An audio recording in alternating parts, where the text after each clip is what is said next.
کیا کہتی ہے، صحابہ نے کیا کیا، اگر یہ سوچ کے کوئی عمل کرے کہ لوگ کیا کہیں گے، تو اس سے زیادہ بدبختی کی، اس سے زیادہ جو ہے برائی کی کوئی بات نہیں ہو سکتی کہ تمام چیزیں دیے جانے کے بعد بھی ہم لوگ یہ سوچتے ہیں۔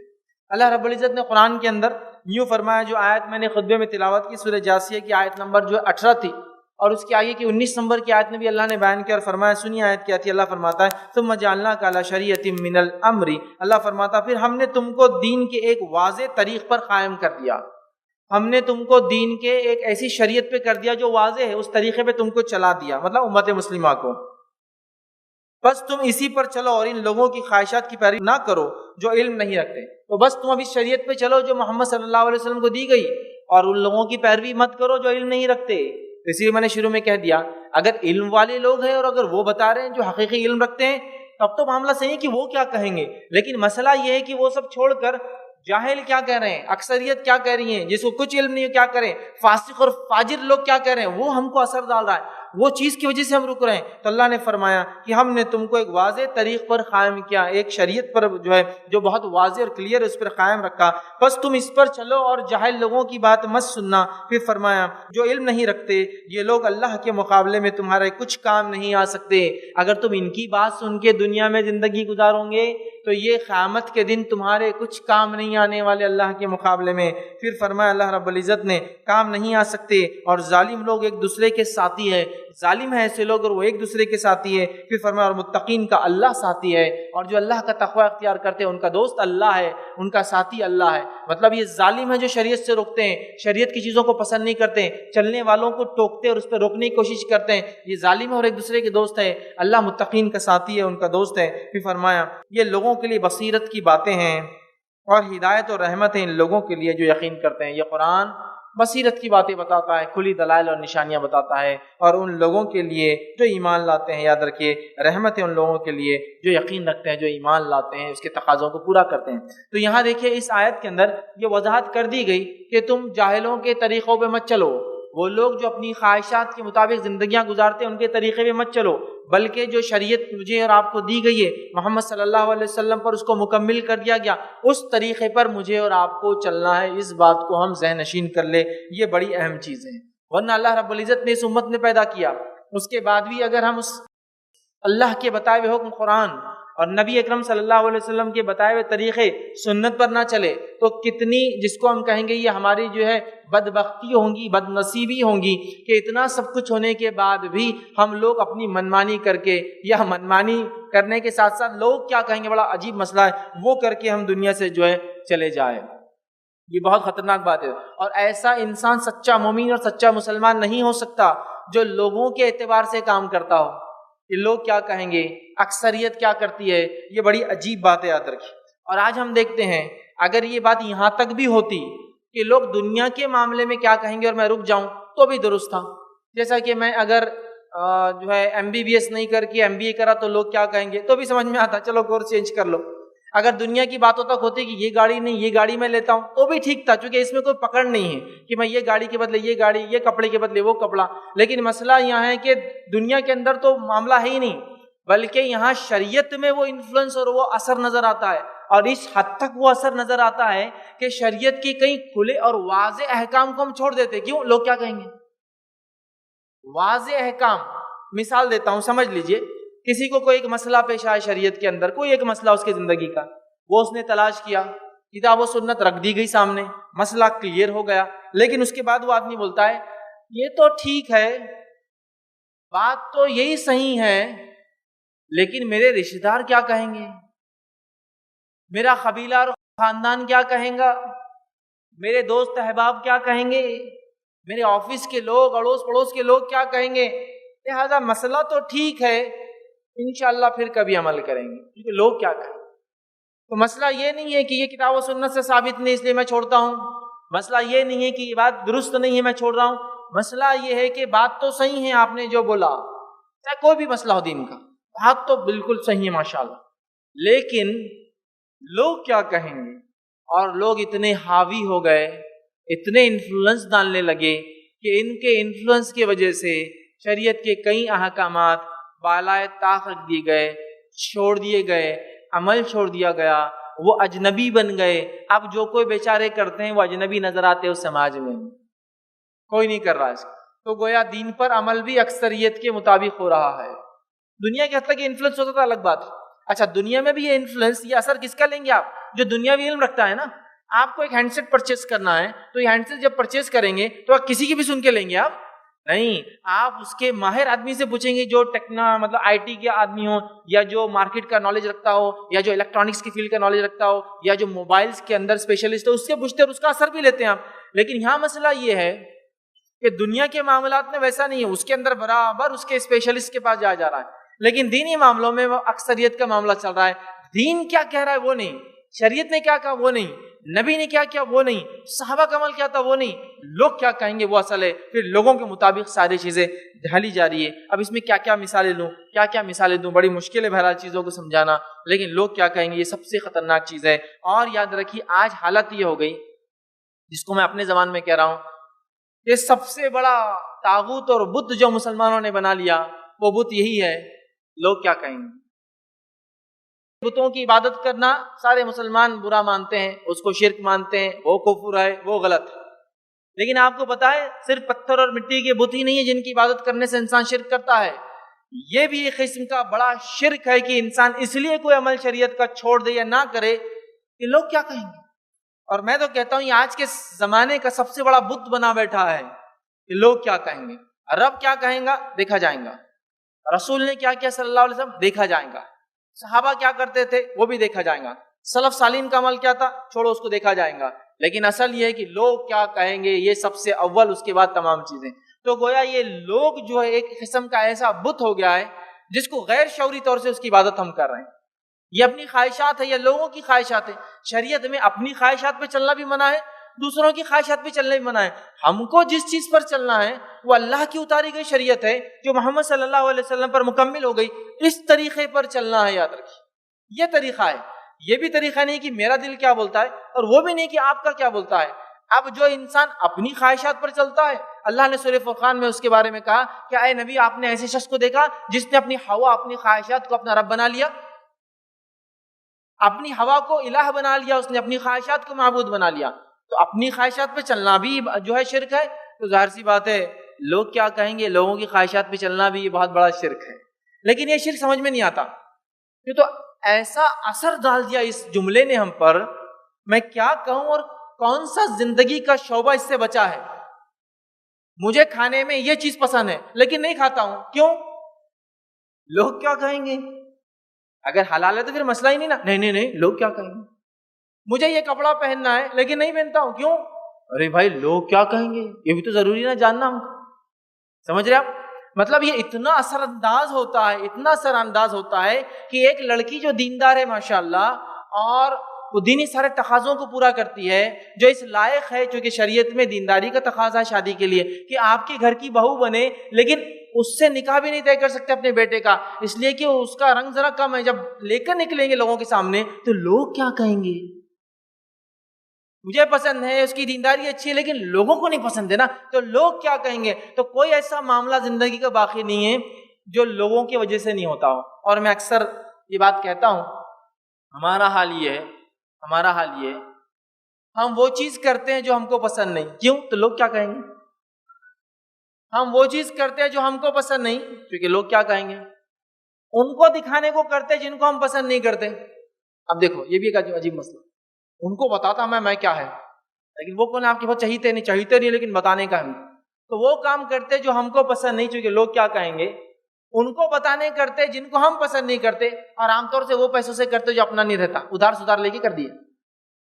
یہ ہمارے زندگی کا معاملہ بن چکا ہے. سمجھ رہے آپ؟ وہ کرتے ہیں جو ہم کو پسند نہیں, ان کے لیے کرتے جن کو ہم پسند نہیں کرتے ہیں, اس پیسے سے کرتے جو ہمارا نہیں ہوتا ہے. اور یہ معمولی زندگی ہو چکا ہے. زندگی کوئی بھی شعبہ اس میں آپ ڈال لیجئے سب سمجھ میں آ جائے گا.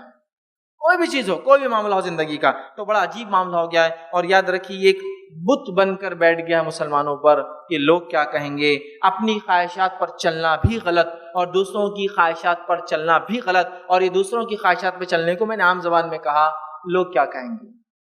تو لوگ کیا کہیں گے؟ یہ بڑا عجیب مسئلہ ہو چکا ہے۔ رسول اللہ صلی اللہ علیہ وسلم کو قرآن نے بار بار حکم دیا، اے نبی ان کی خواہشات پر مت چلنا، اے نبی مشرکین کی خواہشات پہ مت چلنا، اے نبی جن کے دلوں میں مرض ہے ان کی خواہشات پہ مت چلنا، اے نبی لوگ تمہیں کچھ بھی کہیں گے تم ان کی خواہشات پہ مت چلنا، اے نبی لوگوں سے ڈر کر کوئی عمل تم مت کرنا، اے نبی صرف مجھ سے ڈرنا اور جو میں حکم دیتا ہوں وہ کرنا، اے نبی اسی چیز سے فیصلہ کرنا جو تمہارے طرف نازل کی جاتی ہے۔ قرآن کی آیت ہے سورہ مائدہ میں، جو اللہ نے نازل کیا اگر اس سے فیصلہ نہ کرے وہ فاسق ہے، فاجر اور کافر تک اللہ نے کہہ دیا۔ تو یہاں ایک کے بعد ایک نبی کو احکام آ رہے کہ دوسروں کی متاثر مت ہونا، ان کی مت سننا، ان کی صحبت مت اختیار کرنا۔ ایسا لگتا ہے کہ ان کی صحبت میں کمپنی میں جاؤں گے، ان کے ساتھ رہوں گے تو تم ان سے متاثر ہو جاؤں گے، تو چھوڑ دو ان کی صحبت، اس لیے کہ لوگوں کی خواہشات مت چلنا، ان سے مت ڈرنا، ہم تمہارے محافظ ہیں۔ یہ حکم دے دیا گیا کہ آپ کو لگتا ہے نبی کو اتنے بار حکم دیا گیا کہ ان کی خواہشات مت چلنا، ان کی خواہشات مت چلنا، تو نعوذ باللہ کہ رسول اللہ صلی اللہ علیہ وسلم زندگی کا کوئی چھوٹا سا معاملہ صرف انسانوں کی وجہ سے نہیں کریں گے؟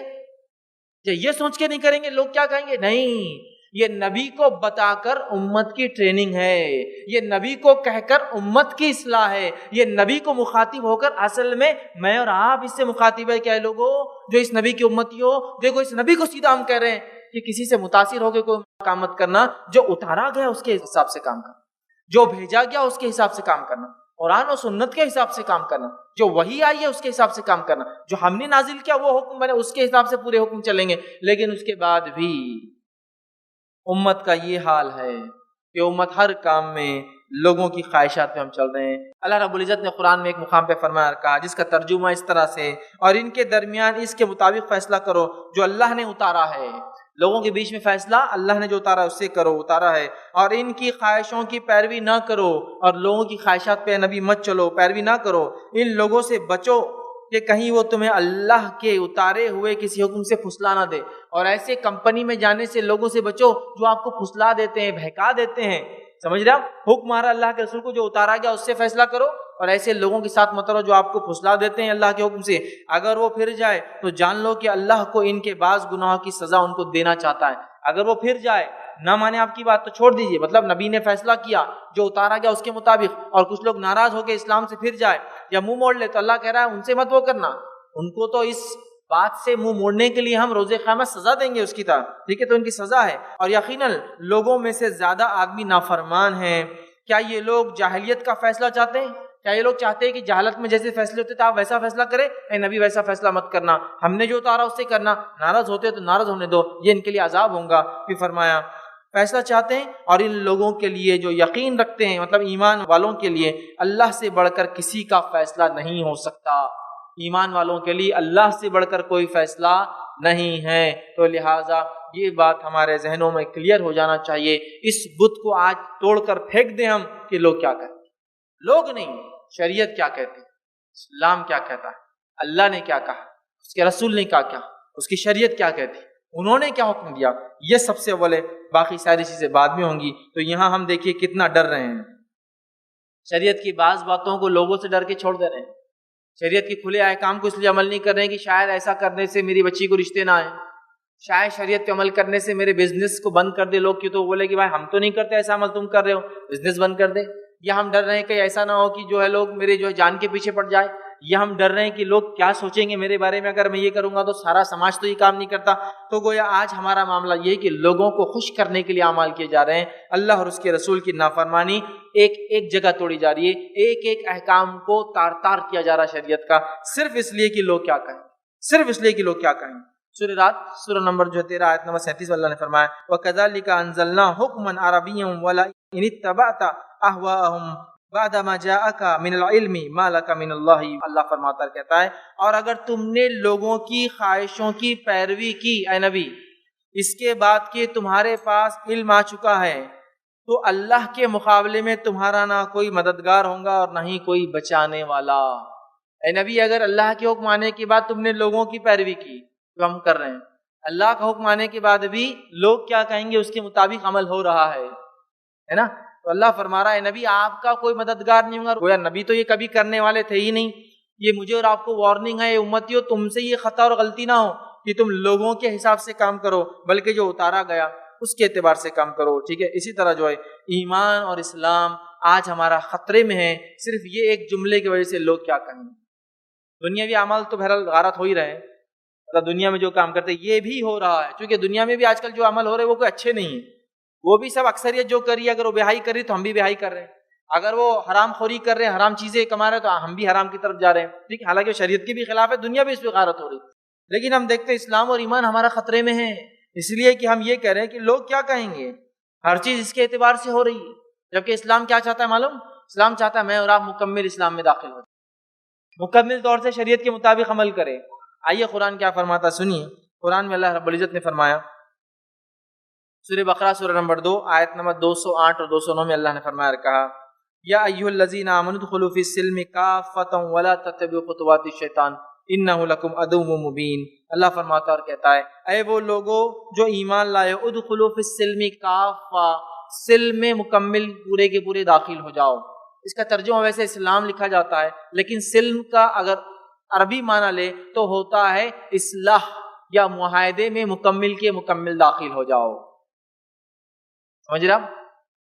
مکمل کے مکمل معاہدے میں داخل ہو جاؤ، ٹھیک ہے، مطلب اسلام ایک معاہدہ ہے جو ہم نے ایمان لانے کے بعد رب العزت سے کیا ہے، تو کہا جا رہا ہے اس معاہدے میں پورے داخل ہو جاؤ، اسلام میں پورے داخل ہو جاؤ، سلم میں پورے داخل ہو جاؤ، تھوڑے بہت نہیں، ولا تتبعوا خطوات الشیطان، اور شیطان کے قدم بقدم نہ چلنا، انہ لکم عدو مبین، وہ تو تمہارا کھلا ہوا دشمن ہے، وہ تو تمہارا ایک اوپن اینیمی ہے۔ ایک دشمن ہوتا ہے جو آستین کا سانپ ہوتا ہے، اس کو پہچاننا مشکل ہوتا ہے، بڑا دھوکہ دینے کے بعد ڈیٹیکٹ ہوتا ہے، لیکن کھلا ہوا دشمن اس کی پیروی تو کوئی نہیں کر سکتا ہے۔ تو یہاں کا اے لوگوں سلم میں، معاہدے میں، اصلاح میں، جو معاہدہ اللہ سے کر رہے ہو اسلام کے نام پر، جو کلمہ جب پڑھتے ہو مکمل داخل ہو جاؤ، اسے کنڈیشنز کو پورا کرو، اور دیکھنا شیطان کی قدم بقدم نہ چلنا۔ پھر اللہ آگے فرماتا اور کہتا ہے وہ تمہارا کھلا ہوا دشمن ہے، اگر تم واضح دلیلیں آ جانے کے بعد پھسل گئے، اگر واضح دلیلیں اللہ نے قرآن کے ذریعے نبی کے ذریعے بھیجنے کے بعد بھی تم پھسل گئے، صحیح طریقے پہ نہیں چلے، سلم میں صلح میں پورے کے پورے داخل نہیں ہوئے، ٹھیک ہے، تو فرمایا دلیل آ جانے کے بعد پھسل جاؤ تو جان لو اللہ زبردست حکمت والا، تو اللہ حکمت والا ہے، اللہ جانتا ہے کیا کرنا ہے۔ تو یہاں دیکھیے کہا گیا کہ سلم میں، ٹھیک ہے، سلم بولے تو صلح، یاد رکھیے صلح جب کسی سے کرتے ہیں تو معاہدہ ہوتا ہے، پورے کے پورے اس میں داخل ہو جاؤ، مکمل طور سے انٹر ہو جاؤ اسلام کے اندر، کمپلیٹلی ہو جاؤ۔ اور ایک قوم تھی ہم سے پہلے، ان کو توریت دی گئی تھی، اس قوم نے کیا کیا توریت کے ساتھ، ان کا تذکرہ بھی آیا، کہیں ایسا نہ ہو کہ ان جیسے بن جاؤ۔ وہ کیا کرتے تھے، جن کا تذکرہ اللہ رب العزت نے قرآن میں اس طرح سے کیا اور فرمایا افتؤمنون ببعض الکتاب وتکفرون ببعض، کتاب کے ایک حصے کو تو مانتے اور دوسرے کو جھٹلاتے ہو، مطلب ایسا نہ ہو کہ سمجھ لو مثال کے طور پر شریعت کا ایک حکم ہے جو میرے فائدے کا ہے، سمجھ لیجیے وراثت کا کوئی مسئلہ ہے، بھائی ہونے کے ناطے مجھے بینیفٹ مل رہا ہے تو برابر شریعت پہ عمل ہوں گا، بہنوں کو بولیں گے سب سیدھے ہو جاؤ، شریعت آ گئی، اب شریعت کے آگے کچھ نہیں چلتا، ہو گیا۔ لیکن وہیں دوسرے پہلو میں جہاں بہنوں کا حق آ گیا تو وہاں مارتی ڈنڈی، تو بعض پہ تو عمل کر لیا چونکہ وہ اچھا لگتا ہے، اپنے فائدے کا ہے، بعض کو چھوڑ دیا چونکہ کڑوا لگ رہا ہے، جم نہیں رہا ہے، اپنے خلاف جا رہا ہے، چھوڑ دو اس کو۔ تو اللہ فرما رہا ہے ہم سے پہلی قوم یہود و نصارہ کے بارے میں افتؤمنون ببعض الکتاب وتکفرون ببعض، کچھ کتاب کے حصے کو تو لے لیتے ہو یہ مان کے کہ اللہ کی طرف سے، تو بھائی دوسرا بھی تو اللہ کی طرف سے نا حصہ، اس کو کیوں چھوڑتے ہو؟ پھر یہود کیا کرتے تھے، ایک حصے کو مانتے ایک چھوڑ دیتے تھے۔ ایک واقعہ سناتا ہوں، ایک خاتون نے زنا کیا، یہود تھی، اب کہا گیا کہ سزا دی جائے، اب کیا ہوا، توریت کے مطابق تو سزا یہ تھی کہ سنسار کر دیا جائے جو اسلام میں بھی ہے۔ اب ہوا یہ کہ جب یہودی علماء کے پاس گئے وہ، تو جب کہا کہ اب اس کو کیا سزا دی جائے، یہودیوں نے کہا ہماری کتاب میں تو اس کا منہ کالا کر کے چھوڑ دینا ہے۔ انہوں نے کہا بڑی عجیب بات، نبی اکرم صلی اللہ علیہ وسلم کے پاس ہی بات آئی، آپ نے کہا جو تمہاری کتاب میں وہی میرا فیصلہ ہے، کہا لاؤ کتاب، کہا پڑھو اب توریت۔ جب پڑھنے لگے تو وہاں انگلی رکھ کے پڑھ رہے ہیں، مطلب جہاں سزا ہے وہاں انگلی رکھ کے احکامات بدلے جا رہے ہیں۔ عبداللہ بن سلام رضی اللہ عنہ جو کہ یہودی کا عالم تھے دور جہالت میں، اللہ کے رسول یہ جو انگلی رکھا نا یہاں اصل چیز چھپی ہوئی ہے، اس کو ہاتھ ہٹانے لگاؤ۔ تو آپ دیکھیے وہ بعض پہ عمل کرتے، بعض کو چھوڑ دیتے، بعض کو تبدیل کر دیتے، بعض کو چینج کر دیتے، کیوں؟ لوگ کیا کہیں گے، اتنا مالدار ہے نا، چلو وہ مالدار لوگ کیا کہیں گے تو چھوڑ دو اس کو، آزاد کر دو، اب غریب ہے سزا دے دو اس کو، کوئی اس کے بارے میں بولنے والا نہیں ہے نا۔ تو اللہ نے فرمایا ایک تو پورے کے پورے صلح میں داخل ہو جاؤ اسلام میں، دوسرا فرمایا بعض حصے پہ عمل کرتے ہو بعض کو چھوڑ دیتے ہو، یہ تو بالکل درست نہیں ہے، ٹھیک ہے۔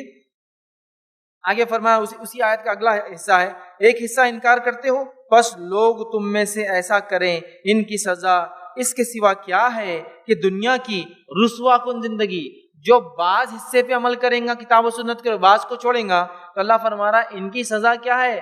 دنیا کی رسوائی والی زندگی، کٹھن زندگی، بدترین زندگی، مایوس کن زندگی، بیکار زندگی ان کے لیے ہے۔ پھر فرمایا سو ان کی دنیا کی زندگی رسوا ہو اور قیامت کے دن ان کو سخت عذاب میں ڈال دیا جائے گا، چونکہ بعض پہ عمل کرتے بعض میں سخت عذاب میں ڈال دیا جائے گا، اور اللہ اس چیز سے بے خبر نہیں جو تم کرتے ہو۔ سمجھ رہے آپ؟ لوگ کیا کہیں گے بول کر آدھا قرآن کو کچھ حصہ مان لیا، کچھ نہیں مانا۔ ہمارے سماج میں بہنوں کو کہاں حصہ دیا جاتا؟ میں دوں گا تو لوگ کیا کہیں گے؟ پرابلم ہے نا۔ فلاں چیز ہمارے سماج میں ایسی ہوتی ہے، زکوٰۃ کوئی نہیں دیتا، میں دوں گا تو لوگ کیا کہیں گے، چلو میں بھی نہیں دیتا ہوں۔ ہمارے سارے سماج میں کوئی مسلم خاتون پردہ نہیں کرتی تو ہماری عورت کریں گی تو لوگ کیا کہیں گے، چلو چھڑا دو اس کو بھی پردہ۔ لوگوں کا مسئلہ ہے نا۔ تو کتاب کے بعض حصے پہ تو عمل ہے، بعض کو ہے۔ ارے معاملہ تو اس حد تک آ گیا شریعت کو چھوڑنے کا کہ توحید کے معاملے میں بھی کمپرومائز چالو ہے۔ لوگ کیا بولیں گے اس کے حساب سے توحید پہ عمل کرو، مطلب اتنی توحید لو جتنا اپنے سماج میں چلتی، باقی جو نہیں چلتی اس کو چھوڑ دو۔ مطلب ایک اللہ کو ماننے میں بھی لوگوں کی چوائس کے حساب سے، سنت رسول پہ عمل میں بھی لوگوں کی چوائس کے حساب سے، زندگی کے دیگر اعمال میں بھی لوگوں کی چوائس کے حساب سے۔ لیکن اگر یہی لوگ آ کے آپ کو یہ بولے آپ بہت زیادہ کما رہے، کم کماؤ، چلو جاؤ میاں خرچ تمہارے ٹھکانے ہیں کہ چلو نکلو ایسے دکھنا نہیں اگلی بار میرے کو، یہاں نہیں مانی جاتی ان کی بات۔ لیکن یہ آ کے بولے کل کی دیکھو وہ نماز کے لیے آپ ادھر مت جاؤ اس لیے کہ درست نہیں، آپ نے بہت صحیح بولے میں نماز چھوڑ دیتا، بالکل اچھا مشورہ۔ دیکھیے ابھی ایسا ماحول چل رہا ہے کہ یہ ٹھیک نہیں ہے مسلم خاتون کا پردہ کرنا، اگر آپ چھوڑا دے سبحان اللہ بڑا اچھا مشورہ ہے آپ کا، میں ضرور عمل کروں گا۔ دنیا کے معاملے میں چلو ادھر ہی کیونکہ پیسوں کا معاملہ ہے نا، اور باقی سارے معاملے لوگ کیا کہیں گے، اکثریت کیا کہیں گے، لوگ ہمارے سماج میں نہیں کرتے تو میں کیسے کروں گا؟ تو کہ توحید بھی کمپرومائز والی، اتباع سنت بھی کمپرومائز والی، شریعت کے احکامات بھی کمپرومائز والے۔ حج کو جانا بھی ہے تو لوگ کیا کہیں گے جب جانا ہے ہم کو؟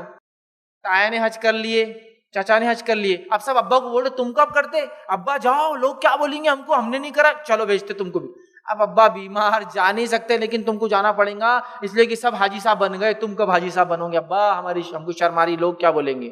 تو حج کو بھی ابا کو بھیج رہے تو لوگ کیا کریں گے؟ خود حج کو جا رہے تو اس کی بھی وجہ کیا ہے؟ وہ سب چلے جا کے آ گئے نا، میرے کو الگ ہی لگ رہا پورے خاندان میں، تب میں بھی چل جاتا۔ تو حج کو بھی جاؤ تو لوگ کیا کہیں گے؟ وہ بھی اس لیے نہیں کہ اللہ نے فرض کر دیا عبادت، مال آ گیا تو اب چونکہ عبادت فرض ہے، مال ہو چکا ہے اتنا، صحت اللہ نے دے دی، سفر کی آسانیاں، چلو نہیں، بڑے بھائی کر لیے، چھوٹے بھائی کر لیے، پڑوسی کر لیا، ارے وہ فقیر بھی کر لیا محلے کا، تم کب کریں گے؟ ہاں اب جا کے آ جاتا میں۔ تو گویا حج پر بھی جا رہے ہیں تو لوگ کیا کہیں گے اس وجہ سے جایا جائے، سمجھ رہے ہیں؟ مطلب ہر چیز کا معاملہ لوگ کیا کہیں گے، لوگ کیا کہیں گے، لوگ کیا کہیں گے۔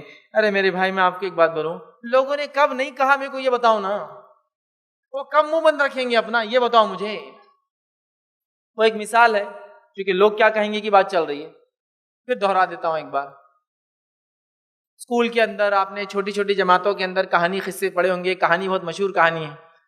ایک باپ اور بیٹا ایک گدھے کے ساتھ نکلتے، اور گدھا ایک چھوٹی سواری ہے، دو لوگ نہیں بیٹھ سکتے اس پہ، تو ایک نکڑ سے گزرتے، دونوں پیدل چلتے رہتے گدھا لے کر، تو نکڑ کے لوگ بولتے ارے بھائی صاحب ایک تو بیٹھ سکتا نا اس پر، تو باپ بولتا ہاں صحیح بات ہے بیٹی تم بیٹھ جاؤ۔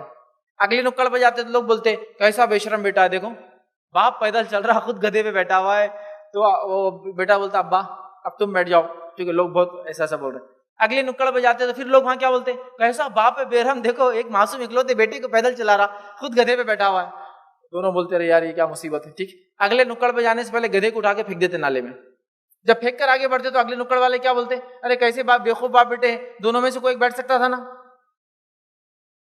تو لوگ تو نہ گدھے پہ بیٹھو تو ان کو اطمینان، نہ پیدل چلو تو اطمینان، نہ اس کو سر پہ رکھو تو اطمینان، نہ اس کے سر پہ بیٹھو تو اطمینان، مطلب ان کو تو اطمینان نہیں آنے والا برابر۔ لیکن لوگ کیا کہیں گے، ہر چیز میں لوگ کیا کہیں گے۔ اچھا دنیا میں اتنا نہیں کر رہے ہوں، اب دنیا میں اتنا اثر بھی نہیں لے رہے ہم، لیکن دینی معلوم بڑا جلدی اثر لے رہے لوگوں کا۔ کسی نے کچھ بھی کہہ دیا شریعت کا حصہ بن گئی، آپ نے عمل شروع کر دیا۔ کسی نے کچھ بھی بک دیا، آپ نے نہ دیکھا شریعت میں ہے یا نہیں ہے، عمل شروع کیوں؟ تو لوگ کہہ رہے ہیں نا، مطلب یا تو کوئی کام اس لیے نہیں کر رہا ہوں کہ لوگ کیا کہیں گے، یا جو کر رہا ہوں وہ اس لیے کر رہا ہوں کہ لوگوں نے کہا۔ تو مطلب پورا معاملہ لوگوں پہ ڈیپینڈ ہے، لوگوں کی خواہشات پر ہے یا اپنی خواہشات پر ہے، دونوں میں سے کوئی چل رہا ہے، شریعت تو غائب ہے۔ یہ چیز سمجھنا بہت زیادہ ہمارے لیے ضروری، یاد رکھیے۔ اسی طرح جو ہے ایک تو پورے داخل ہونے کا حکم دیا، اسی طرح ایک حصے پہ عمل کرنا اور دوسرے کو وہ کرنا اس سے منع کیا، ٹھیک ہے، بلکہ پورے قرآن پہ عمل کرنا، پوری شریعت پہ حکم دیا، ٹھیک ہے۔ ایسا شخص یاد رکھیے سچا مومن نہیں ہو سکتا جو شریعت کے ایک حصے پہ عمل کرے جو پسند آئے، یا ایک کو چھوڑ دے، یا لوگوں کی وجہ سے چھوڑ دے، یا اپنی خواہشات کی وجہ سے چھوڑ دے، وہ سچا مومن اور مسلمان نہیں ہو سکتا۔ عمر ابن خطاب رضی اللہ عنہ رسول اللہ صلی اللہ علیہ وسلم کے ساتھ جا رہے ہیں، ابتدائی دور تھا، آپ اسلام قبول کیا تھا آپ نے، شروعاتی دور ہے یہ، تو آپ نے کہا اللہ کے رسول میں آپ کو اپنی نفس کے بعد آپ کو سب سے زیادہ چاہتا ہوں۔ فوراً سمجھ گئے کچھ نہ کچھ گڑبڑ ہے، کہا اے اللہ کے رسول صلی اللہ علیہ وسلم میں دنیا میں سب سے زیادہ آپ کو چاہتا اور محبت کروں گا، جو آپ کہیں گے وہ کروں گا۔ تو کہا الآن یا عمر، عمر اب تم ایمان کو پہنچے، اب پہنچے ایمان کو۔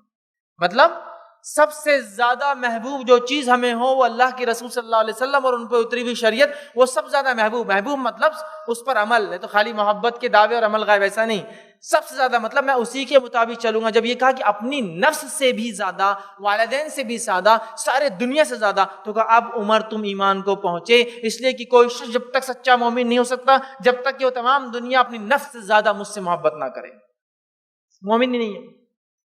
اس لیے میں نے کہا وہ سچا مومن مسلمان نہیں ہے جو کیا کر رہا ہے، جو اپنی نفس کے مطابق چل رہا ہے، شریعت کو چھوڑ دے رہا ہے۔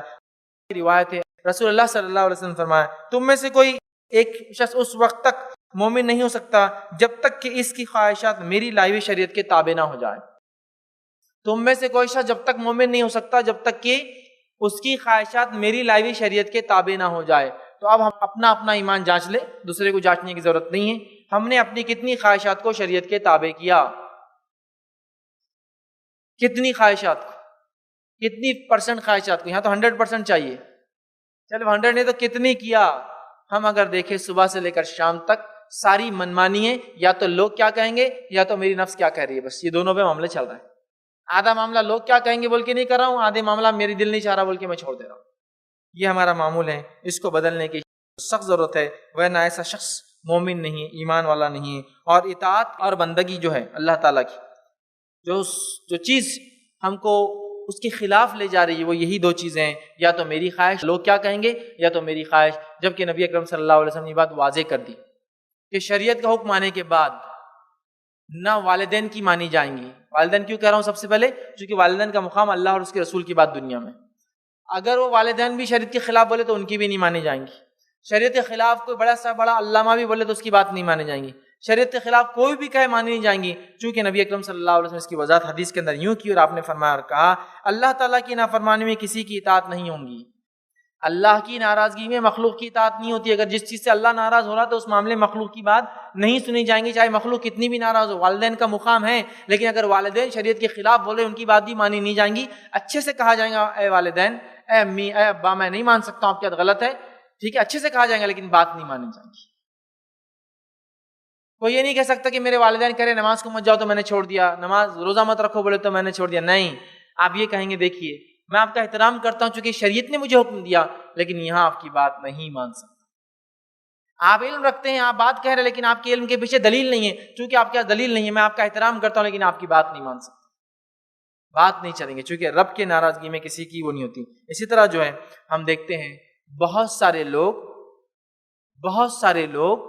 رسول اللہ صلی اللہ علیہ وسلم کے زمانے میں اور آج بھی حق سے صرف اس لیے دور ہے کہ لوگ کیا کہیں گے، سماج کیا کہیں گا، حق سے دور ہے۔ خود رسول اللہ صلی اللہ علیہ وسلم کے زمانے میں کئی لوگوں نے آپ کو دیکھا، آپ کے معجزات کو دیکھا، مان لیا کہ یہ نبی حق ہے، لیکن کبھی اظہار نہیں کیا اور ایکسپٹ نہیں کیا، قبول نہیں کیا۔ کیوں؟ لوگ کیا کہیں گے، کہ اپنے باپ داداؤں کا چھوڑ دیا طریقہ، وہ وجہ ہوئی۔ آپ سوچئے لوگ کیا کہیں گے، آپ کو ہدایت سے محروم اور جہنمی بنا دیتے ہیں۔ کیوں نہیں قبول کیا اس زمانے میں؟ لوگ کیا کہیں گے، ہے نا۔ اللہ رب العزت نے قرآن میں اس کی دلیل دی اور فرمایا کہ یہود و نصارا اے نبی آپ کو ایسا پہچانتے جیسے اپنے لڑکوں کو پہچانتے ہیں، لیکن انسان ایک بھرے مجمع میں بھی اپنے بیٹے کو نہیں بھول سکتا، برابر پہچانے گا یہ میرا بیٹا بیٹھا ہوا ہے، کتنی بھی تعداد ہو، اگر نظریں جاتی ہے تو برابر بولیں گا یہ میرا بیٹا۔ تو کہا اے نبی یہ آپ کو ایسا پہچانتے کہ آپ نبی حق ہے، وہ وعدہ کیے ہوئے نبی ہے جو ایک آنے والے، ان کو پتا ہے جیسے اپنے بیٹے کو یہ پہچانتے ہیں ویسا پہچانتے آپ کو، لیکن اس کے بعد بھی کیوں انہوں نے عمل نہیں کیا، کیوں حق کو قبول نہیں کیا؟ ریزن کیا ہے؟ لوگ کیا کہیں گے، سماج کیا کہیں گا۔ ہم تو یہ سوچتے تھے کہ ہمارے خاندان سے آئیں گے، اب ہمارے خاندان میں نہیں تو خاندان کو کیا جواب دیں گے، قبیلے کو کیا بولیں گے، بیٹیاں دی گئی ہے نکاح میں، ان کی طلاقیں ہو جائیں گی نا، فلاں ہو جائیں گی. رسول اللہ صلی اللہ علیہ وسلم کے ساتھ کیا ہوا؟ رشتہ ہو چکا تھا، بدائی نہیں ہوئی تھی، دو لڑکیوں کا طلاق دے دی گئی. ابو لہب نے اپنے بیٹوں سے نکاح طلاق دے دی. آپ نے لیکن یہ نہیں کہا کہ نہیں یہ ہو جائے، یہ ایسا مت کرو، میں چاہے تو تھوڑا اپنے آپ کو بدل لیتا ہوں. نہیں، لوگ کچھ بھی کہیں گے، اس سے شریعت نے کہہ دیا تو معاملہ ختم. حق یہ ہے تو پھر بیٹی کو طلاق بھی دے تو آپ کہہ رہے قبول ہے، لیکن حق کو نہیں چھوڑا جائے گا. سمجھ رہے آپ؟ تکلیفیں آئیں گی، اس کو نہیں چھوڑا جائے گا. تو یاد رکھیے بہت سارے لوگ اس وجہ سے دور رہے حق سے، یہ لوگ کیا کہیں گے، یاد رکھیے. اسی طرح ہم دیکھتے ہیں نبی اکرم صلی اللہ علیہ وسلم جب صحابہ سے بیعت لیتے، جب وہ حق کو قبول کرتے آ کر، تو ان سے کچھ وعدے لیے جاتے، پرومسز لیے جاتے. ان وعدوں میں سے ایک وعدہ جو ہوتا وہ یہ تھا کہ آپ فرمایا کرتے ان سے، جہاں بھی ہوں گے حق بات کرو گے. صحابہ سے کیا بیعت لیتے؟ جہاں بھی ہوں گے حق بات کرو گے، پیچھے مت ہٹنا، حق بات کرنے سے کرو گے. اللہ تعالیٰ کے معاملے میں کسی ملامت کرنے والے کی ملامت سے جو ہے نہیں ڈرو گے، یہ وعدہ لیتے تھے. کیا کرتے تھے؟ جہاں بھی رہوں گے حق بات کرو گے، اور کسی ملامت کرنے والے کی ملامت سے تم نہیں ڈرو گے. اور صحابہ یہ وعدہ کرتے تھے، یہ بیعت قبول کرتے تھے، یہ وعدہ کرتے تھے کہ ہم حق بات کہیں گے جہاں رہیں گے، اور ملامت کرنے والوں کی ملامت سے نہیں ڈریں گے. ایک مرتبہ صحابہ کو کچھ لوگوں نے جو حق کو قبول نہیں کیا تھا، کافر تھے، مشرک تھے، انہوں نے ایک بار تنزیہ طور سے کہا کہ تم کیسے نبی کو ماننے والے ہو؟ ہم نے سنا ہے تمہارا نبی تو پیشاب پخانے کا طریقہ بھی سکھاتا ہے. انہوں نے کہا ہاں، ہمارا نبی ہم کو اس کا بھی طریقہ سکھاتا ہے. ذرا بھی نہیں شرمائے. خسرو کے دربار میں ایک صحابی پہنچتے ہیں، وہاں پہنچنے کے بعد کھانا کھانے لگے، کچھ ٹکڑے نیچے گر گئے کھانے کے. نبی اکرم صلی اللہ علیہ وسلم نے فرمایا کہ کوئی کھانے میں سے کوئی لقمہ گر جائے تو شیطان کے لیے مت چھوڑو، ہو سکتا ہے تو صاف کر کے کھا لو. مطلب اگر غلاظت میں گر گیا تو ٹھیک ہے، ورنہ اگر صاف ہو سکتا تو کھا لو. انہوں نے ان ٹکڑوں کو چنا اور کھانے لگے. لوگوں نے کہا ارے خسرو ناراض ہو جائیں گا، ان کے پاس سسٹم نہیں اٹھا کے کھانے کا. تو کہا اس کے ناراضگی سے مجھے کیا لینا دینا، میرے نبی کا ہی طریقہ ہے، اس طریقے کو میں نہیں چھوڑ سکتا ہوں. تو وہاں ان کو لوگوں کی پرواہ نہیں تھی. جب ان کو لوگوں کی پرواہ نہیں تھی تو ان کے رب کو ان کی بہت زیادہ پرواہ تھی. جن لوگوں کو لوگوں کی پرواہ نہیں تھی تو ان کے رب کو ان لوگوں کی بہت پرواہ تھی. اور جب لوگوں نے لوگوں کی پرواہ کرنا شروع کر دیا، لوگ کیا کہیں گے، تو اللہ نے بھی ان کی پرواہ کرنا چھوڑ دیا کہ اب لوگوں سے لے لو، کیا لینا ہے، میرے پاس سے ہٹ جاؤ. سمجھ رہے بات؟ اس بات کو ذہن نشین کرنا، یاد رکھیے. ایک روایت آتی ہے جو صحیح مسلم کی روایت ہے. سفیان بن عبداللہ رضی اللہ عنہ فرماتے اور کہتے ہیں رسول اللہ صلی اللہ علیہ وسلم کو کہا، اے اللہ کے رسول صلی اللہ علیہ وسلم، مجھے اسلام کے بارے میں ایسی بات بیان فرمائیے کہ آپ سے پوچھ لینے کے بعد میں کسی دوسرا سوال نہ کروں. یہ صحابی نے کیا سوال کیا؟ مجھے کوئی اسلام کے بارے میں ایسی بات بتائیے کہ آپ سے ایک بار پوچھنے کے بعد کسی سے پوچھنے کی ضرورت نہ پڑے. تو رسول اللہ صلی اللہ علیہ وسلم فرماتے قل آمنت باللہ، تو کہہ دے اللہ پر ایمان لا، پھر جم جا اس پر. کوئی ملامت کرنے والا کیا بولتا ہے، کوئی لوگ کیا سوچتے ہیں، سماج کیا بولتا ہے، سوسائٹی کیا بولتی ہے، کنبہ قبیلہ خاندان کیا بولتا ہے، وہ بولتا رہے. اگر یہ حق ہے تو ثم استقیم، پھر اس پہ مجھے جم جانا ہے. تو کہہ دے تو اللہ پر ایمان لا، پھر جم جا. نبی اکرم صلی اللہ علیہ وسلم یہ سکھا رہے ہیں. مطلب کوئی دباؤ میں مت آنا، لوگوں کی سن کے کام مت کرنا، جو حق ہے، جو صحیح ہے، جو شریعت ہے، بس اس کے مطابق عمل ہونا چاہیے. یاد رکھیے. آگے بڑھتے ہیں. صحیح ترغیب کی ایک روایت ہے، ابو ذر غفاری رضی اللہ عنہ فرماتے اور کہتے ہیں کہ نبی اکرم صلی اللہ علیہ وسلم نے انہیں ایک وصیت کی. وصیت کیا کی؟ اللہ کے دین کے معاملے میں کسی ملامت کرنے والے کی ملامت سے نہ ڈرنا. اے ابو ذر، اللہ کے دین کے معاملے میں کسی ملامت کرنے والے کی ملامت سے مت ڈرنا. لوگ کیا کہیں گے یہ سوچ کے عمل مت کرنا، وہ کرنا جو حق ہے، جو صحیح ہے، جو سچا ہے، جو حق ہے. دوسروں کی وجہ سے کوئی کام ہے ابو ذر مت کرنا، یاد رکھیں. اسی طرح ہم دیکھتے ہیں کہ لوگوں کا کہنا اتنا اثر انداز ہو گیا ہم پر. حالت یہ ہے، مثال دے رہا ہوں، مثال بڑی عجیب لگیں گے لیکن سمجھنے کی ہے. لوگ کیا کہیں گے کا اثر دیکھیے. لوگ نماز کے لیے جاتے ہیں، انسانی فطرت کے چند تقاضے ہیں، ہے نا. کبھی کیا آپ نے کبھی کسی کو سنا کہ وہ چلتی نماز میں سے صف میں سے نکل کے چلے گا کہ اس لیے کیوں کہ اس کا وضو ٹوٹ گیا؟ سنا کبھی ایسا دیکھا آپ نے؟ مجھے بتائیے، ایک فطرت کے خلاف ہے. ایسا اتنے کروڑوں لوگ ہیں، کیا ایسا نہیں ہوتا ہوگا کہ کسی کی ہوا خارج ہو جاتی ہوں گی نماز میں کھڑا ہے؟ ہوتا ہے، لیکن کبھی دیکھا وہ نہیں جائیں گے وضو کرنے، ویسے ہی کھڑا رہیں گا پورے مسجد میں. کیوں؟ لوگ کیا کہیں گے؟ جب چلا جاؤں گا تو لوگوں کو کیا جواب دوں گا؟ تو لوگ کیا کہیں گے؟ بلکہ بغیر وضو کی بھی نماز چالو ہے. لوگ کیا کہیں گے؟ ایشو یہ ہے ریئل. آپ دیکھ رہے ہیں مطلب کس حد تک ہے کہ دین اور شریعت ایک طرف. نبی اکرم صلی اللہ علیہ وسلم فرماتے ہیں جب کسی کی ہوا خارج ہو جائے تو وہ چلا جائے. نمازی کو پتا چل جائے، کیونکہ نماز کی حالت میں اگر کوئی سامنے سے جائے تو اسے روکنا ہے، نہ روکے تو لڑنا ہے. تو نمازی کو پتا چل جائے کہ اس کا وضو ٹوٹا ہے بول کے جا رہا ہے، الٹے ہاتھ ناک پہ رکھنا ہے تاکہ سامنے والے کو پتا چل جائے اس کا وضو ٹوٹا ہے، اور وہ نکل جائیں گا صفوں میں سے. وضو کریں گا، آگے کھڑا ہوں گا، اس کی جگہ جو خالی ہے پچھلا بھر دیں گا اس جگہ کو. نہیں یہ کیسا ہو سکتا ہے؟ لوگ کیا کہیں گے؟ نبی اکرم صلی اللہ علیہ وسلم فرماتے ہیں کہ جب نماز پڑھو تو قدم سے قدم ملا لو. میں تمہارے صفے جب تم قدم سے قدم نہیں ملاتے ہو تو شیطان کو بکری کے بچے کی شکل میں گھستے ہوئے دیکھتا ہوں. سمجھ رہے آپ؟ بکری کے بچے کی شکل میں گھستا ہوا دیکھتا ہوں، تو قدم سے قدم ملاؤ. یہ کوئی اس مسئلے میں کسی کا اختلاف ہی نہیں ہے. میں ایسی کوئی بات نہیں کر رہا ہوں اس میں کسی امام کا اختلاف ہو، کسی نے الگ سوچ رکھی. یہی ہے سب کے نزدیک سب بندی کے آداب یہ ہے کہ صفے ایسی ہو کہ بالکل قدم سے قدم اور کاندھے سے کاندھا لگے. اس میں کوئی دو رائے نہیں، کوئی دو رائے نہیں، کسی کی بھی دو رائے نہیں. لیکن اس کے بعد بھی ہم نہیں کھڑے ہوتے. کیوں؟ ہمارے سماج میں لوگ نہیں کرتے، لوگ کیا کہیں گے؟ ہر چیز طے ہو رہی ہے لوگوں کے کہنے اور نہیں کہنے پر. یہ نہیں کہ شریعت نے کہا، شریعت کا حکم ہے، صحابہ نے کیا، دیکھا گیا، آثار موجود ہے، بڑے بڑے سلف صالحین کو دیکھا گیا ایسا ہوا، پھر ہم کو کیا شرم؟ نہیں، لوگ کیا کہیں گے، بڑا عجیب و غریب مسئلہ ہے. اب میں بتاتا ہوں لوگوں نے کیا نہیں کہا. انبیاء علیہ الصلوۃ والسلام کو پاگل کہا نہیں کہا کہ مجنون ہے، نعوذ باللہ. انبیاء علیہ الصلوۃ والسلام جیسی بزرگ شخصیتوں کو سمجھ رہا مجنون پاگل کہا. ساحر کہا، ساحر، کاہن کہا، جادوگر کہا، مجنون کہا. سمجھ رہے آپ کو؟ اور پتہ نہیں کیا کیا کیا. کسی نبی پہ، معصوم نبی پہ الزام لگا دیا کہ اس نے میری عزت پر ہاتھ ڈالی، وہ نبی جیل چلے گئے. یوسف علیہ السلام الزام لگایا گیا نا. تو آپ دیکھیے کیا نہیں کہا لوگوں نے انبیاءوں کو بھی، لیکن وہ لوگ تھوڑی مانے. صحابہ کی جماعت کو لوگوں نے کیا نہیں کہا. آئیے قرآن اس کی دلیل دیتا ہے کیا نہیں کہا. سورہ بقرہ اٹھائی، سورہ بقرہ سورہ نمبر 2 آیت نمبر 13. اللہ نے فرمایا کہا وَإِذَا قِيلَ لَهُمْ آمِنُوا كَمَا آمَنَ النَّاسُ قَالُوا أَنُؤْمِنُ كَمَا آمَنَ السُّفَهَاءُ. جب ان سے کہا جاتا ایمان لاؤ ویسے جیسے کہ ایمان والے صحابہ ایمان لائے، تو یہ کہتے کہ ہم ویسا ایمان لائے جیسے بیوقوف ایمان لائے. صحابہ کو بیوقوف کہا، نعوذ باللہ. ویسے ایمان لائے جب بیوقوف لائے. اللہ نے فرمایا الا انہم هم السفهاء ولكن لا يعلمون.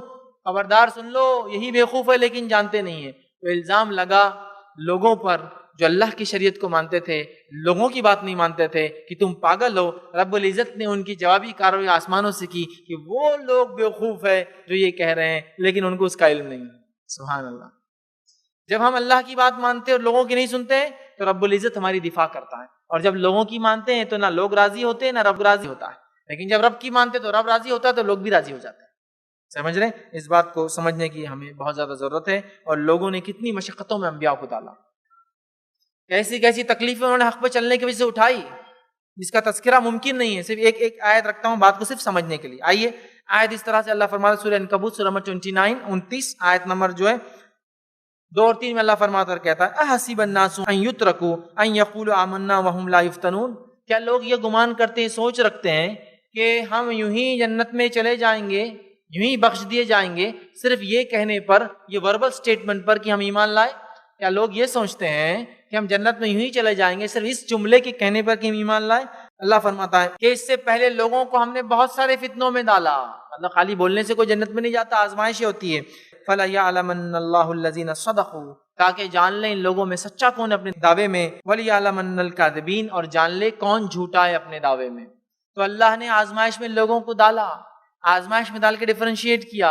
ان لوگوں کو جو ایمان لائے، جنہوں نے دنیا کی نہیں سنی اس کے خلاف گئے، اللہ نے ان کو آزمایا اس کے ذریعے. اس سے پہلے کہ لوگ آزمائے گئے. اور کتنے آزمائے گئے اس کو اگر جاننا تو سورہ بقرہ کی آیت میں 214 پڑھی 214. اللہ نے فرمایا مَسَّتْهُمُ الْبَأْسَاءُ وَالضَّرَّاءُ. اور انہیں ہم نے آزمایا سختی اور تکلیف سے. پھر فرمایا وَزُلْزِلُوا. اور ایسی سختیوں اور تکلیف سے آزمایا کہ وہ لوگ ہل گئے. وَزُلْزِلُوا حَتَّى يَقُولَ الرَّسُولُ وَالَّذِينَ آمَنُوا مَعَهُ مَتَىٰ نَصْرُ اللَّهِ. کہ اتنا آزمایا، اتنے ہل گئے کہ ان کے انبیاء اور ان کے ماننے والے کہہ پڑے اللہ کی مدد آخر کب آئیں گی؟ اللہ نے کہا یقین جان لو اللہ کی مدد بہت قریب ہے. لیکن جب وہ ایمان لائے، لوگوں نے کیا کہا اس کی وجہ سے انہوں نے اپنی زندگی کو تبدیل نہیں کیا. ایمان کے تقاضوں کو پورا کرنا نہیں چھوڑا، کسی عمل میں رتی برابر بھی کمزوری نہیں لائی، اور کرتے رہے، آزمائشوں میں کھرے اترتے رہے، پھر ان کو اس کا اجر بھی ملا۔ آج ہمارا کیا حال ہے؟ کیا کیا زندگی کے شعبے بتاؤں جہاں ہم نے لوگوں کو اپنا معبود بنا لیا ہے۔ لوگ کیا کہیں گے؟ اگر حلیے سے معاملہ شروع کیا جائے، حلیہ ایسا کیوں اختیار کیا آپ نے؟ میں لوگ ایسا کہہ رہے کرو بول کے کر رہا ہوں، لیکن شریعت نہیں بول رہی نا۔ نہیں، لوگ کیا کہیں گے ایسا کروں گا، لیکن شریعت نہیں بول رہی ہے نا، بات بھی تو سمجھو۔ بڑا عجیب معاملہ ہے۔ مثال دے رہا ہوں، مطلب کسی کو خاص ٹارگیٹ نہیں کر رہا ہوں، جنرل بات کر رہا ہوں، مثال دے رہا ہوں، بات صرف سمجھنے کے لیے۔ نبی اکرم صلی اللہ علیہ وسلم فرمایا، سخت وعید کی کہ آپ نے فرمایا کہ وہ حصہ پیر کا یا وہ حصہ ٹخنے سے نیچے کا جس پر ایزار، تہبند، پینٹ، پتلون، پائجامہ اگر لٹکے، وہ جہنم میں جلنے والا ہے۔ اس لیے کہ ایک مومن کو ٹخنے سے اونچا پہننا واجب ضروری ہے، یاد رکھے، ورنہ جہنم میں جائیں گے، یہ حکم آ گیا۔ لیکن کیوں نہیں عمل کرتے اکثر لوگ؟ چلو معلومات نہیں تو ایک الگ بات ہے، لیکن کیوں نہیں کرتے عمل اکثر لوگ؟ لوگ کیا کہیں گے؟ بولیں گے شرٹ بڑے بھائی کا پہن لیا اور پینٹ چھوٹے بھائی کی پہن کے آ گیا، لوگ کیا بولیں گے؟ یا لوگ سوال کریں گے میں کپڑا کم پڑ گیا تھا کیا؟ اب کس کو جواب دوں میں کہ یہ سنت ہے بھائی، لوگ کیا کہیں گے؟ لیکن یہ دنیا کا معاملہ ہو تو کوئی اگر ایک سیلیبریٹی یا سٹار کسی پینٹ کو اونچی پہن لے 3/4 تو وہ 3/4 فیشن بن جاتا ہے۔ لیکن وہی چیز نبی اکرم صلی اللہ علیہ وسلم بتایا کہ ٹخنے سے اونچا پہنو، اور اتنا اونچا بھی پہن سکتے چاہے تو جو ہاف شن آدھی مچھی تک آئے، یہ بھی درست ہے، آدھی مچھی سے لے کے ٹخنے سے اونچا، تو تب یہ ہم کو نہیں جمے گا، چونکہ لوگ کیا کہیں گے۔ لیکن اگر کوئی دوسرا کرے دنیا پرست آدمی تو وہ ہمارے لیے لائق اتباع ہو جاتا ہے۔ تو یہاں بھی لوگوں کا ہی مسئلہ ہے، لوگ تعریف کریں گے تو اونچا پہن رہا ہوں، لوگ کیا کہیں گے بول کے نیچے لٹکا رہا ہوں۔ تو لباس بھی ہمارا وہ جو لوگ کیا کہیں گے۔ بہت ساری خواتین لباس کے معاملے میں جو ہے اتنا بے حیا لباس پہنتی ہے جس کی آستین غائب ہے۔ آستین غائب ہے، آج کل آستین والے ڈریس بہت مشکل سے ملتے ہیں، کیونکہ ڈیمانڈ ہی بغیر آستین کا ہے، تو آستین والے کہاں سے، پھر الگ سے لے کے لگانا پڑتا۔ لیکن یہ بے حیائی ہے، لیکن کیسے چھوڑ سکتے ہیں؟ لوگ کیا کہیں گے، کیونکہ سب ایسے ہی کرتے ہیں۔ ہم اگر ایسا کریں گے تو لوگ بولیں گے بڈھے ہو گئے کہ ابھی جوانی میں، ابھی تو شادی بھی نہیں ہوئی تمہاری، شادی کے بعد یہ سب کرنا، جب شادی کے بعد 2-4 بچے ہو جائیں گے، اس کے بعد جب سفید بال ہونے چاہیے، پھر اس کے بعد فلاں، تو وہ ہاتھ پیر کانپتے بھی جب تک عمل نہیں ہوتا۔ کیوں؟ لوگ کیا کہیں گے۔ ایشو یہی ہے، ایشو یہی ہے نا۔ بہت سارے مسلمان نوجوان داڑھی نہیں رکھتے، کیوں نہیں رکھتے؟ لوگ کیا کہیں گے۔ مسئلہ لوگوں کا ہے، آپ کیا کوئی وجہ تو بتائیے۔ نہیں، لوگ کیا کہیں گے، دادا کو نہیں، ابا کو نہیں، میں کیسے رکھ سکتا ہوں؟ ابا کاٹ دیں گے تو میں سوؤں گا تو بولیں گے اچھا میرے سے آگے بڑھا، چل ہوشیاری کر رہا۔ لوگ کیا کہیں گے، میجورٹی آف لوگ نہیں رکھتے تو میں کیوں رکھوں، ضروری ہے کیا، فلاں ہے کیا، یہ ہے کیا، وہ ہے کیا۔ میں تو وہ سب باتیں نہیں کرتا ہوں، میں یہ کہتا ہوں جس کو میں فالو کرتا ہوں نا، میرے فالو کرتا ہوں، میں جس کو آئیڈیل مانتا ہوں، جس کو ہیرو مانتا ہوں، میرا ہیرو جو کرے مجھے وہ کرنا، مجھے خوشی ہوتی بس۔ تو میری آئیڈیل محمد صلی اللہ علیہ وسلم ہے، وہ داڑھی کے ساتھ ہے تو میں بھی داڑھی کے ساتھ ہوں۔ وہ کیا ہے، فرض ہے، سنت ہے، واجب ہے، ڈسکشن میں جاتا ہی نہیں ہوں، اتنی ڈیٹیلنگ کی مجھے ضرورت بھی نہیں، اور ہونا بھی نہیں چاہیے۔ نبی نے کیا میں کر لوں۔ صحابہ کا معاملہ ایسے ہی تھا نا، کیا بتاؤں میں آپ کو۔ عبداللہ بن عمر رضی اللہ عنہ کا واقعہ سنیے۔ حج کو جا رہے ہیں آپ صلی اللہ علیہ وسلم کی زندگی کے بعد، کچھ تابعین بھی پیچھے لگ گئے، کہا تم نے اللہ کے رسول صلی اللہ علیہ وسلم سے حج کیا تھا، ذرا ہم بھی چل کے دیکھتے ہیں حج کیسا کیے تھے آپ صلی اللہ علیہ وسلم۔ آپ چلنے لگے، ایک جگہ کے مقام پہ اونٹ کو روکا، سب رک گئے، ایسا لگا کہ عصر کی نماز کا وقت ہے، شاید یہاں پڑھیں گے۔ عبداللہ بن عمر رضی اللہ عنہ اترے، ایک مقام پہ گئے، طہارت کے لیے بیٹھے، طہارت کے بعد بیٹھنے کے بعد اٹھ کر آئے، جبکہ طہارت کی نہیں، مطلب پیشاب آیا تو نہیں تھا لیکن بیٹھ کے اٹھے۔ اس کے بعد آ کے اونٹ پہ سوار ہے، کہا چلو، تو کہا ہم اثر نہیں پڑھیں گے، تو کہا اللہ کے رسول صلی اللہ علیہ وسلم نے یہاں اثر نہیں پڑھی تھی، وہاں پڑھی تھی۔ تو کہا تم پھر کیوں اترے، کیوں کیا؟ تو کہا اللہ کے رسول صلی اللہ علیہ وسلم یہاں جو ہے طہارت کے لیے اترے تھے، اس لیے میں بھی اتر گیا۔ آئی نہیں تھی لیکن پیشاب آیا نہیں تھا، لیکن فالو کرنا آئیڈیل ایسی ہوتا ہے نا، نمونہ ایسی ہوتا ہے نا، اسوا اسی کو بولتے ہیں، بس دیکھا عمل شروع، اسوا۔ جیسا ہم نے پتہ نہیں کس کس کو آئیڈیل بنا لیا، اس جیسا بننا چاہتے ہیں نا، یہ آئیڈیل ہے۔ تو آئیڈیل نے کیا، مجھے پیشاب نہیں بھی ہے تو میں تو بیٹھوں گا۔ نبی نے کیا، میرے آئیڈیل ہے، آئیڈیل جو کرتا ہے بس فالوور کو پیچھے لگ جانا پڑتا ہے، سوچنا نہیں پڑتا ہے۔ ایک جگہ ایک جھاڑ تھا، اس کی ٹہنی تھی، نبی اکرم صلی اللہ علیہ وسلم وہاں سے جب گزرتے تو تھوڑا سا سر نیچے کرنا ہوتا، خط کے وجہ سے، ہائٹ کی وجہ سے تھوڑا سا نیچے جاتے۔ عبداللہ ابن عمر رضی اللہ عنہ کو دیکھا گیا، جھاڑ تو کٹ گیا تھا لیکن جب بھی وہاں سے جاتے تھوڑا سا یوں کرتے تھے، نبی وہاں سے گزرتے تھے سر نیچے کرتے تھے، ہمیں کیا پرواہ جھاڑ ہے یا نہیں، سر تو ہم نیچے کرتے ہوئے جائیں گے۔ ہائٹ چیز ہوتی ہے نا، آپ تھوڑا سا جھک جاتے ہیں، جھک کے پھر نکل جاتے ہیں، جھاڑ کٹ گیا لیکن وہ کرتے، نبی جھکے تھے، فنش، کوئی دوسرا کوئی کوشچن ہی نہیں اس میں۔ آپ دیکھیے